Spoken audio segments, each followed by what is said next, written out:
Мен Ошто 50 жылдан ашық жашадым. Мындай шаарды көрген емесмін. Мына бардығы айтсын. Қырғызстан үшін күйген 3 кіші бар. Жапаров, Ташиев, анан üçüncüsü siz. Başkanı bilbeymin. Mına aksakallar, göksakallar bär айтсын. Razımız, ömrümüz uzun bolsun, densolumuz çın bolsun. Kuday Taala'yı hem sizge çok vakit versin. Duraytan mı? Gelecekte Kuday Jalgapsaga Geroy degen nam versin. Oş bu. Oştu aytıp söz jetkire albaysın. Bu bardığı jolu bitkende bu Kırgızstan'da emas, Aziyada da mınday şahar bolboyt. Aябай болса. Biz meriyaga dagı prezidentke dagı Taşıyıpke dagı razыбыз, 1000 mertebe. Mına uşul üçün uşunday kılıp oşubuzdu oңдоп салды.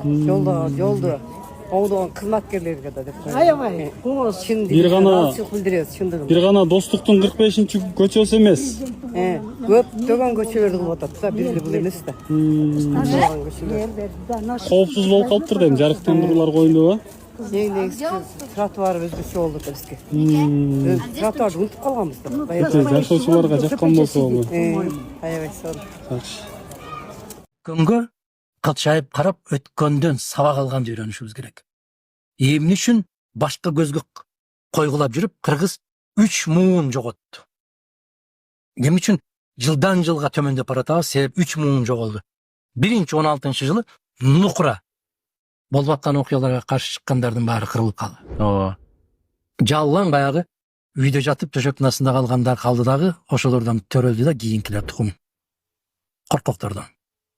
Андан кийин бирин-экин мыкты азаматтар калды эле, алар 30-жылдын аягында, 40-жылдардын башында жок болду. Андан кийин бир керемет инсандар келди эле, кызыл директорлер деген ат менен 90-жылы коммунисттерди куугандан кийин келген азамат демократтар кызыл директорлер деп туруп, баягы чарбаны жетектегендердин бүтүндөй баарын тапкатары жок кылды. Натыйжада дөдөйлөр калды.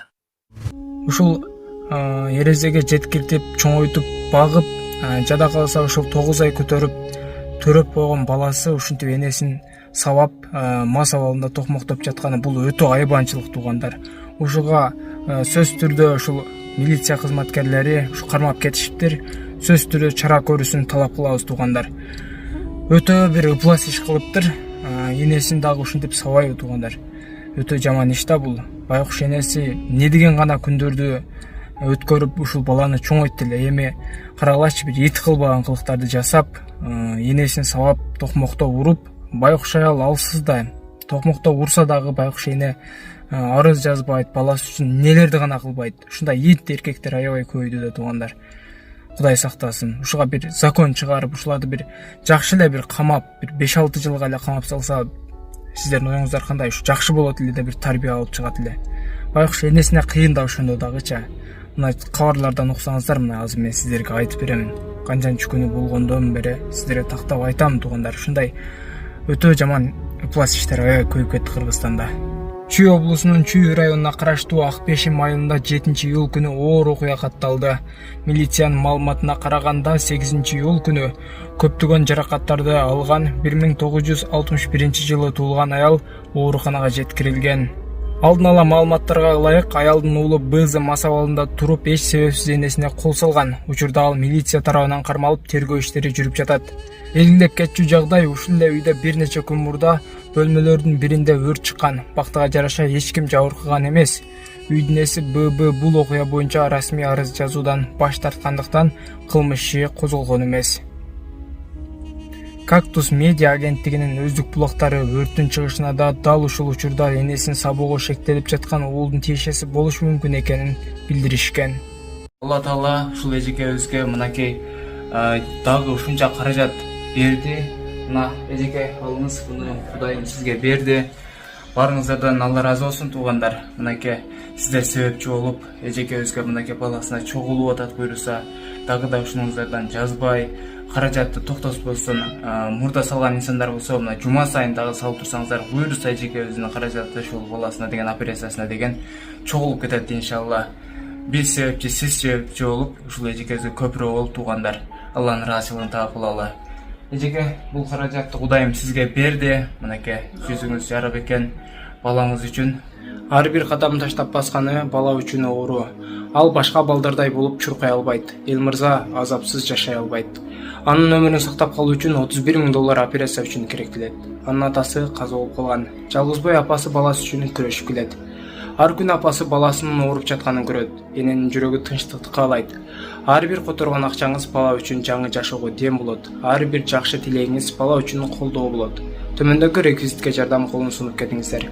Себепчи сиз жана биз болуп калалы. Банк Мухамбек П жана Сбербанк Аскар Али А деп чыгат. Мурдагы Райымберди Б деген Сбербанк иштебей калды туугандар.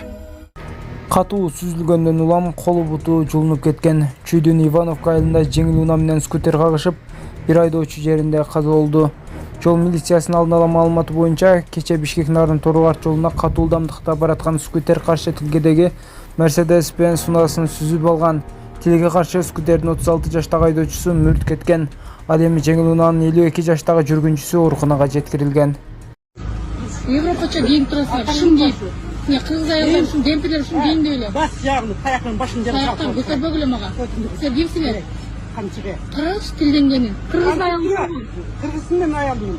Мен деле кыргызмын. Кыргыз болсоң эмне кийдиң? Ала экинчи сүйлөбөгүлө. Ишиңер эмне кандай кийинем? Жок, бул эжем караңызчы кандай сөгүнүп атат. Мен деле ошону айтмакмын. Сөгүнбөй эле айтмакмын. Өзүбүздүн жагы ушунакай. Силер эмне Европа чачыңар кыркылган?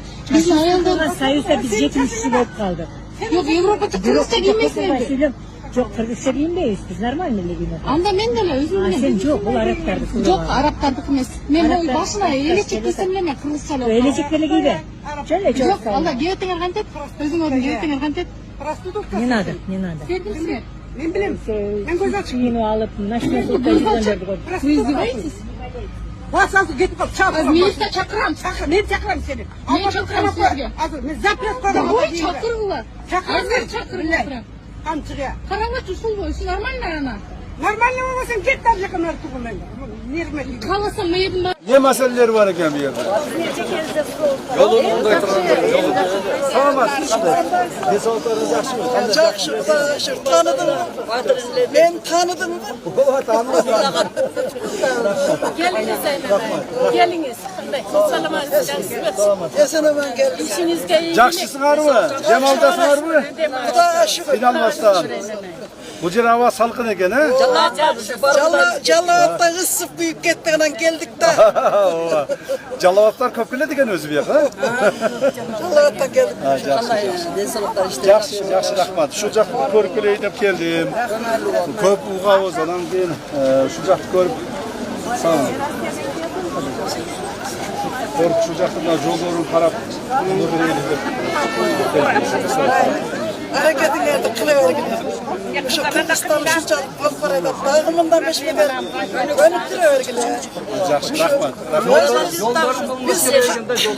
Ооба, ошо жолдорун атайык келдим көрүп. Бул жолдорду Кудай буйрса ошол Ноокаттан баштап бул жака чейин толук асфальт кылабыз. Мына жерлерди жакшы өнүктүрүш керек. Бул жерде асфальт кылабыз. Нары жака кеткен жол бар экен, аны асфальт кылабыз. Мен өзүм да биринчи жолу келишим. Biz de birinci yolu geldik de. Азыр биз мына жолдон бойлу жолдондук менен бул жакта тартип кылабыз. Тартип кылабыз. Ошол мусорлары жана башкаларын бүт карап ушул жерден райондун жергиликтүү бийлик органдарынын тапшырмаларды беремин. Ошол баарын тазалап, карап иштеген. Макуланды, жакшы калгыла. Мен дагы келдим, эртең менен келип ушул жерде болом. Кечке ушул жерде болом. Эртең менен учуп кетем кайра. Bu yerde jollarga suv seviş kerak ekanda, oqsha chaqib ketdi da jollar keladi. Jolda asfalt kılabız. Ошону көргөнү келдим ата. Rahmat. Билесиз го мен келген жер тартип болот.